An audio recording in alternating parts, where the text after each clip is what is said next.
umalis ka ulit. Eh, paano yan? Hindi yan naman kompleto yung superhero si Tina.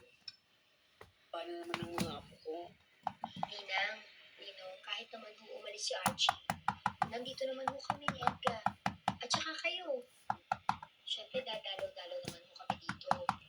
Matagal na ho napagplanuhan namin ni Beatrice to eh. Makahanap ako ng magandang trabaho doon, mabuti. Mas makakapag-provide ako para kay Chichi. Mukhang decidido na talaga kayo dyan, ah. Kailan ba yan? Kailangan kasi handa namin si Tina at si Chichi. Huwag ko kayo mag-alala. Ako mismo sasabihin ko sa kanilang dalawa. Alam mo, mahanap ako ng tamang tiyempo.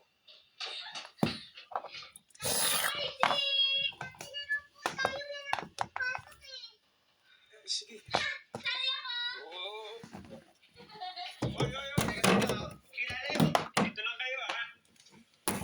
Kinakabahan ako sa daba.